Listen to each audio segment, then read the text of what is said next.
ಇರತಕ್ಕಂಥ YouTube channel study with ಪರಶುರಾಮ್ಗೆ ಸ್ವಾಗತವನ್ನು ಕೋರ್ತೀನಿ. ಇಂದಿನ ವಿಡಿಯೋದಲ್ಲಿ 8ನೇ ತರಗತಿಯ ವಿಜ್ಞಾನ ವಿಷಯದಲ್ಲಿ ನಿಮ್ಮ SA1 ಪರೀಕ್ಷೆ ಅಂದರೆ ಅರ್ಧವಾರ್ಷಿಕ ಪರೀಕ್ಷೆ ಪ್ರಶ್ನೆ ಪತ್ರಿಕೆಯನ್ನು ಇವತ್ತು ವಿಜ್ಞಾನದಲ್ಲಿ ಪೋಸ್ಟ್ ಮಾಡ್ತಾ ಇದ್ದೀವಿ.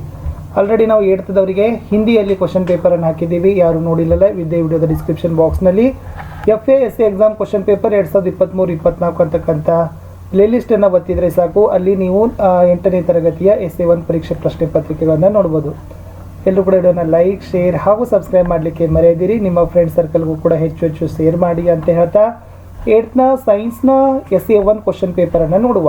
ಸೊ ಫಸ್ಟ್ ಇರ್ತಕ್ಕಂಥದ್ದು ಬಹು ಆಯ್ಕೆ ಪ್ರಶ್ನೆಗಳಿದ್ದಾವೆ. ಒಟ್ಟು 4 ಪ್ರಶ್ನೆಗಳು, ತಲಾ ಒಂದಕ್ಕೆ 1 ಅಂಕ. ವಿಶ್ವ ಜಲ ದಿನ ಅಂತ ಕೇಳಿದ್ದಾರೆ. A ಏಪ್ರಿಲ್ 20, B ಜನವರಿ 1, ಡ ಮಾರ್ಚ್ 22, ಕ ಮಾರ್ಚ್ 21. ಪ್ರಶ್ನೆ 2, ಚವದ ಅಂತಾರಾಷ್ಟ್ರೀಯ ಏಕಮಾನ. ಅ metre per second, B metre per second square, C n/m, D n/m² ಅಂತ ಇದೆ. 3ನೇ ಪ್ರಶ್ನೆ, ಸಾಪೇಕ್ಷ ಪರಮಾಣು ರಾಶಿಯನ್ನು ಅಳೆಯಲು ಬಳಸುವ ಆದರ್ಶ ಮಾನ. ಎ 1H1, ಬಿ 6C12, ಡ 7N14, ಡಿ 8O16 ಅಂತ ಇದೆ. 4ನೇ ಪ್ರಶ್ನೆ ಇತ್ತು, ರಾಕೆಟ್ನ ಚಲನೆಯ ನ್ಯೂಟನ್ನ ಈ ನಿಯಮದನ್ವಯ ಕೆಲಸ ಮಾಡ್ತದೆ.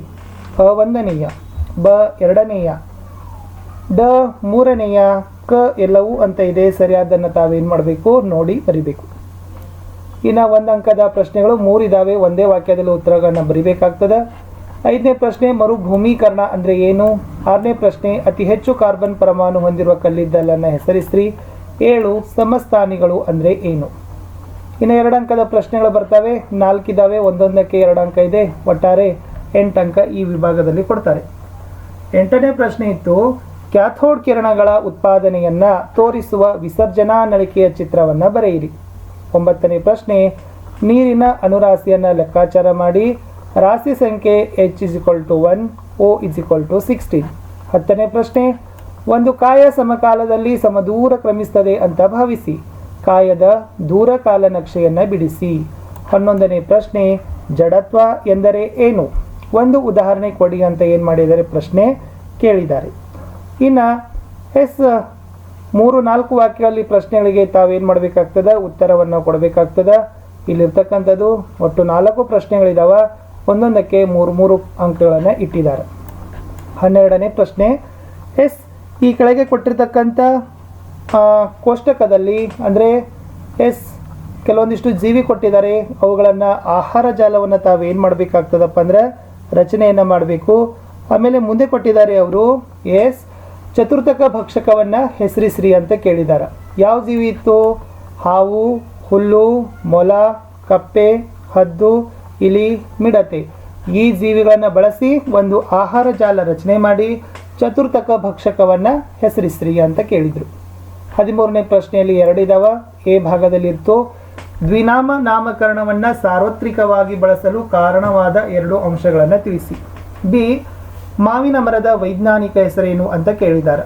14ನೇ ಪ್ರಶ್ನೆ, ಸೂಕ್ಷ್ಮಾಣುಜೀವಿಗಳಿಂದ ಮಾನವನಿಗಾಗುವ ಯಾವುದಾದರೂ 3 ಉಪಯೋಗಗಳನ್ನು ಪಟ್ಟಿ ಮಾಡಿ ಅಂತ ಕೇಳಿದ್ದಾರೆ. 15ನೇ ಪ್ರಶ್ನೆ ಇತ್ತು, ಕೋಷ್ಟಕ ಪೂರ್ಣಗೊಳಿಸಬೇಕು. ಕ್ರಮ ಸಂಖ್ಯೆ, ಸಂದರ್ಭ, ರೂಪಾಂತರಗೊಳ್ಳುವ ಮುನ್ನ ಶಕ್ತಿಯ ಹೆಸರು, ರೂಪಾಂತರಗೊಂಡ ನಂತರ ಶಕ್ತಿಯ ಹೆಸರು ಅಂತ ಕೊಟ್ಟಿದ್ದಾರೆ. ಅಲ್ಲಿ ದ್ಯುತಿ ಸಂಶ್ಲೇಷಣೆ ಇದೆ, ಆನೆಕಟ್ಟಿನಿಂದ ಹರಿದು ಬರ್ತಕ್ಕಂಥ ನೀರಂತ ಇದೆ, ಉರಿತಕ್ಕಂಥ ಬೆಂಕಿ ಕಡ್ಡಿ ಅಂತ ಕೊಟ್ಟಿದ್ದಾರೆ. ಇನ್ನು 4 ಅಂಕದ 2 ಪ್ರಶ್ನೆಗಳಿದ್ದಾವೆ. ಅದರಲ್ಲಿ 16ನೇ ಪ್ರಶ್ನೆ ಬಂತು, ಸಸ್ಯ ಜೀವಕೋಶದ ಚಿತ್ರವನ್ನು ಬಿಡಿಸಿ ಭಾಗಗಳನ್ನು ಗುರುತಿಸಬೇಕು. ಯಾವ ಭಾಗ ಗುರುತಿಸಬೇಕು ಅದು ಕೊಟ್ಟಿದ್ದಾರೆ. ದೊಡ್ಡ ಕೇಂದ್ರ ರಸದಾನಿ, ಬಿ ಎಂಡೋಪ್ಲಾಸ್ಮಿಕ್ ರೆಟಿಕ್ಯುಲಮ್, ಡ ಕೋಶಕೇಂದ್ರ, ಕ ಮೈಟ್ರೋಕಾಂಡ್ರಿಯಾ. ಚೆನ್ನಾಗಿ ತಾವೇನು ಮಾಡಬೇಕು, ಸಸ್ಯ ಜೀವಕೋಶದ ಚಿತ್ರವನ್ನು ಬಿಡಿಸಬೇಕು. ಅನಂತರ ಅವುಗಳಿಗೆ ಏನು ಮಾಡಬೇಕಪ್ಪ ಅಂದರೆ ಕೆಳಕಂಡ 5 ಭಾಗಗಳನ್ನು ಗುರುತಿಸಬೇಕು. 4 ಭಾಗ ಅಂತ ಇದ್ದಾವೆ. 17ನೇ ಪ್ರಶ್ನೆ ಇತ್ತು, ಪ್ರಯೋಗಶಾಲೆಯಲ್ಲಿ ಕ್ಲೋರಿನ್ ಅನಿಲದ ತಯಾರಿಕೆಯನ್ನು ತೋರಿಸ್ತಕ್ಕಂಥ ಚಿತ್ರ ಬಿಡಿಸಿ ಮತ್ತು ಯಾವುದಾದರೂ ಅದರಲ್ಲಿ 4 ಭಾಗಗಳನ್ನು ತನಗೆ ಏನು ಮಾಡಿದ್ದಾರೆ, ಗುರುತಿಸಲಿಕ್ಕೆ ಕೇಳಿದ್ದಾರೆ.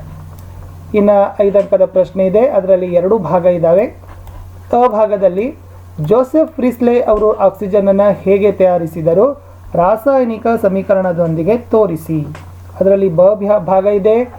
ಅದರಲ್ಲಿ ಇಲ್ಲಿ 3 ಏನು ಕೊಟ್ಟಿದ್ದಾರೆ, ಕ್ರಿಯೆ ಇದ್ದಾವೆ. ಆ 3 ಕ್ರಿಯೆಗಳಿಗೆ ರಾಸಾಯನಿಕ ಕ್ರಿಯೆಗಳ ಸರಿದೂಗಿಸಿದ ಸಮೀಕರಣ ಬ್ಯಾಲೆನ್ಸ್ಡ್ ಇಕ್ವೇಶನ್ ಅನ್ನು ತಮಗೆ ಏನು ಮಾಡಿದ್ದಾರೆ ಕೇಳಿದ್ದಾರೆ. ಯಾವಿತ್ತು? ಮೊದಲನೇದು ಗಂಧಕದ ಪುಡಿಯನ್ನು ಗಾಳಿಯಲ್ಲಿ ಉರಿಸಿದೆ.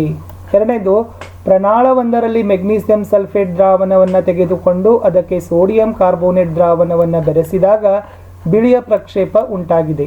ಮೂರನೇದು ಸತು ಹೈಡ್ರೋಕ್ಲೋರಿಕ್ ಆಮ್ಲದೊಂದಿಗೆ ವರ್ತಿಸಿದೆ ಅಂತಕ್ಕಂಥದ್ದಿತ್ತು. ಇಷ್ಟು ಸ್ನೇಹಿತರೆ 8ನೇ ತರಗತಿಯ ವಿಜ್ಞಾನದಲ್ಲಿ ನಾವು ಏನು ಮಾಡಿದ್ದೀವಿ, ನಿಮಗೆ SA1 ಅಂದರೆ ಅರ್ಧವಾರ್ಷಿಕ ಪರೀಕ್ಷೆ ಪ್ರಶ್ನೆ ಪತ್ರಿಕೆಯನ್ನು ಕೊಟ್ಟಿದ್ದೀವಿ. ತಮ್ಮೆಲ್ಲರಿಗೂ ಕೂಡ ಇದು ವಿಡಿಯೋ ಲೈಕ್ ಆಗ್ತದೆ ಅಂತ ಅಂದ್ಕೊಂಡಿದ್ದೀನಿ. ಇದು ಮಾಡೆಲ್ ಆಗಿರ್ತಕ್ಕಂಥ ಕ್ವಶನ್ ಪೇಪರ್ ಅದ, ಮಾದರಿ ಮಾತ್ರ ವಿದ್ಯಾರ್ಥಿಗಳೇ.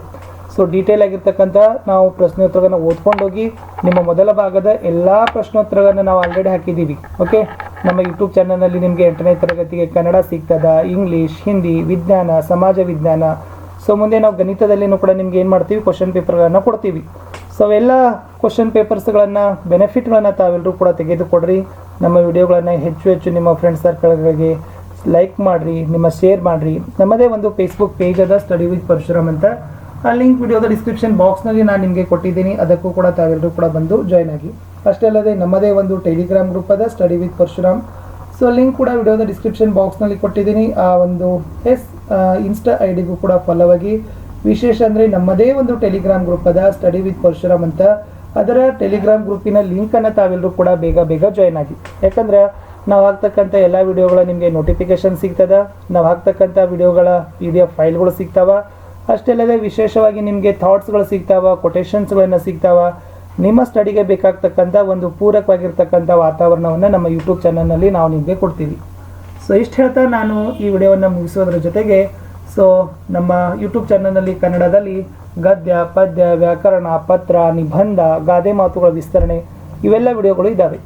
ಇಂಗ್ಲೀಷ್ನಲ್ಲಿನೂ ಕೂಡ ಪಾಠದ ಕ್ವಶನ್ ಆನ್ಸರ್ಸ್ ಇದ್ದಾವೆ, ಲೆಟರ್ ಇದ್ದಾವೆ, ಎಸ್ಸೇಜ್ ಇದ್ದಾವೆ, ಅವುಗಳನ್ನು ಸಹಿತ ನೋಡಿ. ಹಿಂದಿಯಲ್ಲಿನೂ ಕೂಡ ಎಲ್ಲ ಪಾಠದ ಕ್ವಶನ್ ಆನ್ಸರ್ಸ್ಗಳು ವಿತ್ ನಾವೇನು ಮಾಡಿದ್ದೀವಿ, ನಿಮಗೆ ಕನ್ನಡದಲ್ಲಿ ವಿವರಣೆಯನ್ನು ಕೊಟ್ಟಿದ್ದೀವಿ. ಸೊ ನಿಮಗೆ ಸಾಧ್ಯವಾದಷ್ಟು ಕನ್ನಡದಲ್ಲಿ ತಿಳಿಯುವ ಹಾಗೆ ಬಹಳ ಸರಳವಾಗಿ ನಾವು ನಿಮಗೆ ಯೂಟ್ಯೂಬ್ನಲ್ಲಿ ಕ್ವಶನ್ ಆನ್ಸರ್ಸ್ಗಳನ್ನು ಕೊಟ್ಟಿದ್ದೀವಿ. ಅವುಗಳನ್ನು ಸಹಿತ ತಪ್ಪದೆ ನೋಡಿ.